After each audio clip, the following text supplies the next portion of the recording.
s'est créé en octobre 2015. On s'est créé au moment où était mis en ligne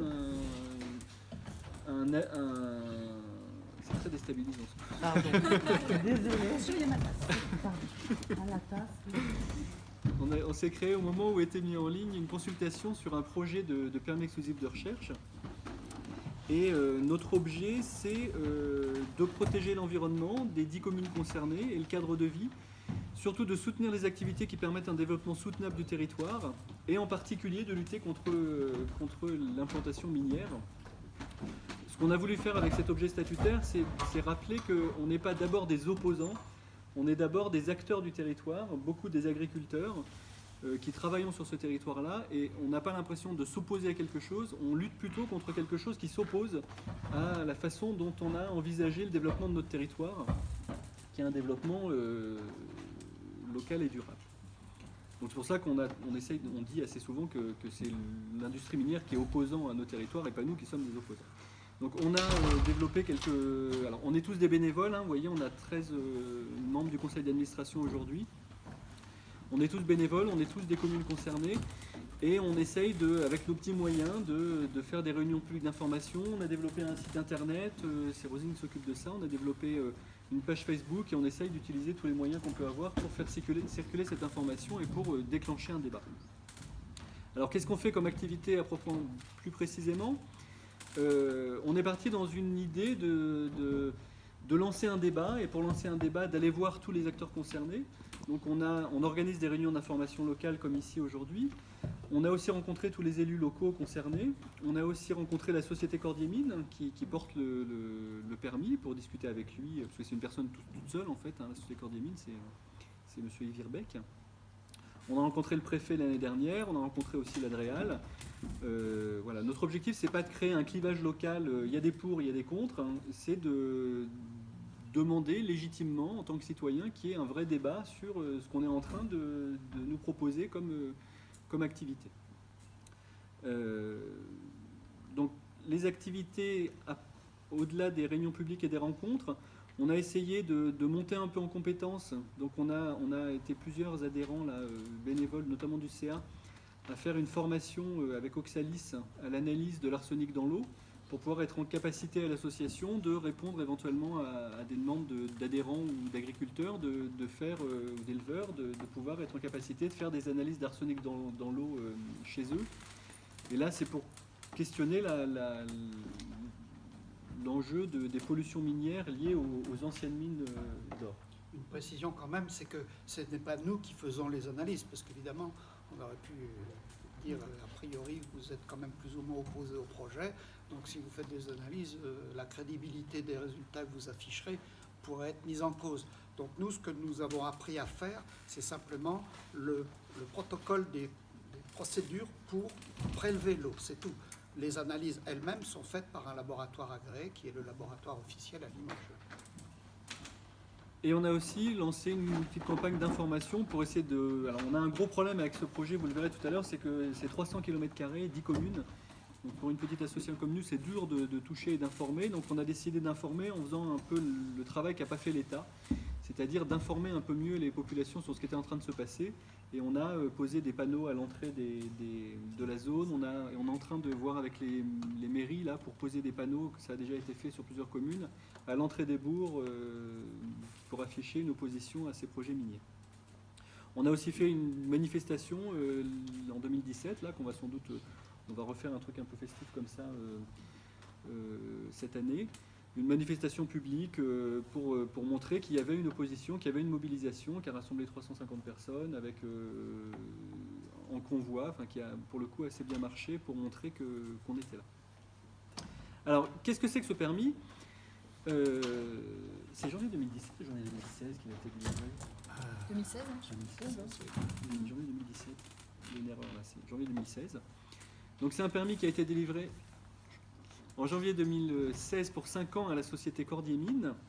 Alors ça ressemble à ça, le périmètre du permis.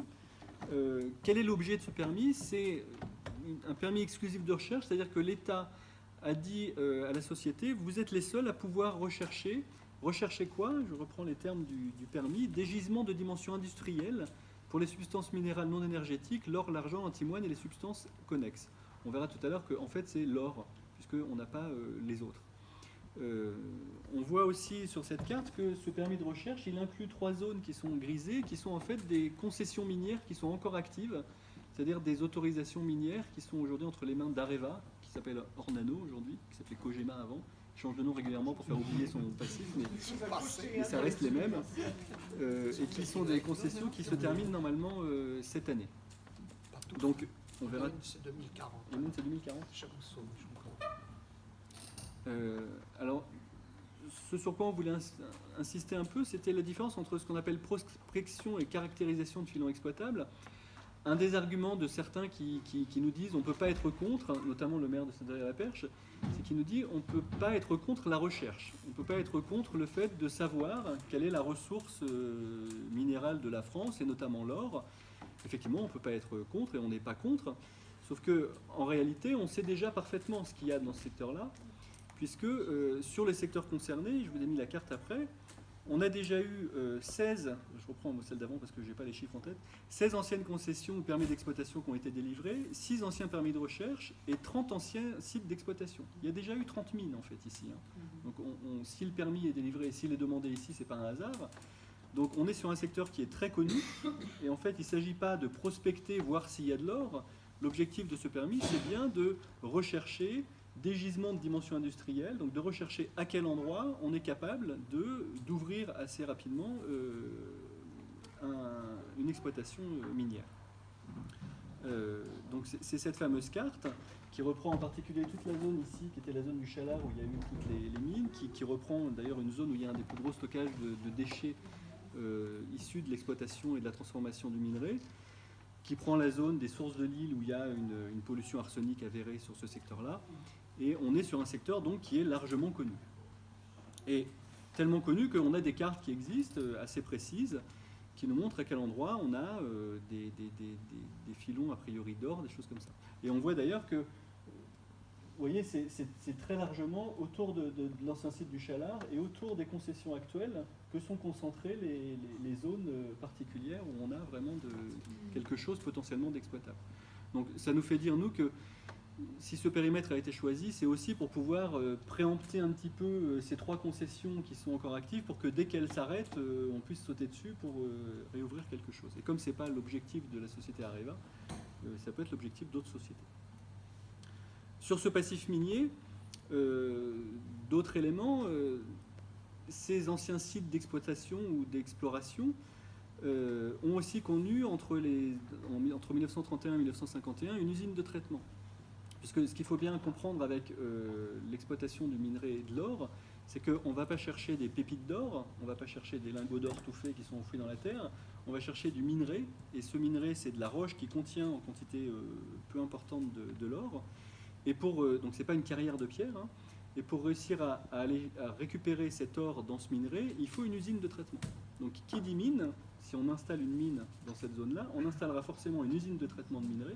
Et qui dit usine de traitement de minerai dit traitement chimique, dit production en quantité très importante de déchets.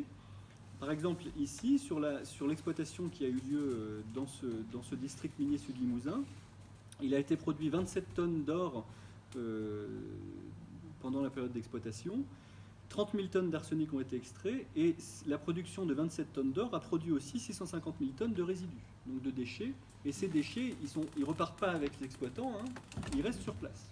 Donc aujourd'hui, on gère dans cette zone des stockages de déchets, il faut le savoir, hein, pour de très nombreuses années, qui sont localisés sur le site, qui sont surveillés avec des bassins de traitement des eaux. Donc il y a des gens qui travaillent tous les jours et toutes les semaines pour aller traiter l'eau qui sort de ces sites de stockage de déchets avant rejet dans le milieu naturel.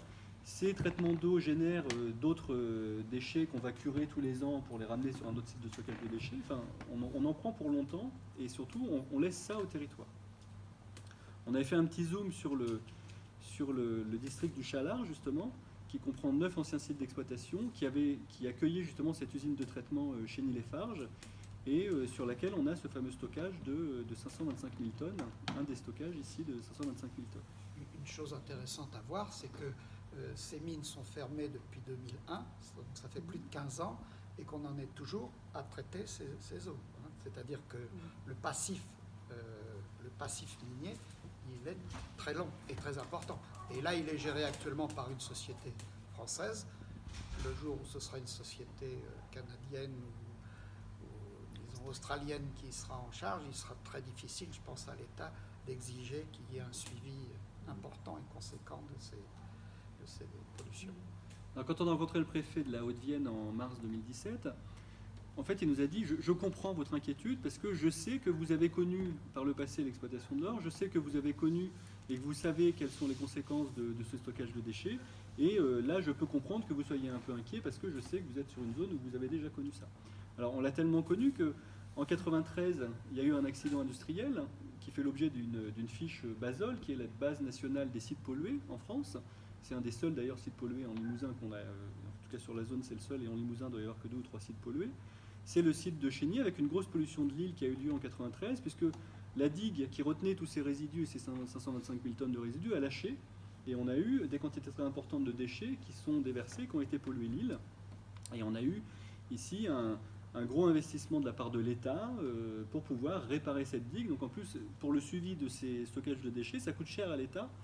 Éventuellement. On connaît aussi beaucoup, on a découvert, nous en faisant des recherches, que ce site-là était très connu du monde de la recherche sur l'arsenic, puisqu'il y a régulièrement des chercheurs qui viennent ici, chez nous, mais nous, On n'est pas invités. je ne sais pas si les communes reçoivent les rapports, mais pour faire des études sur la pollution des eaux par l'arsenic, les procédés éventuellement à mettre en œuvre, l'impact sanitaire, les transferts de l'arsenic.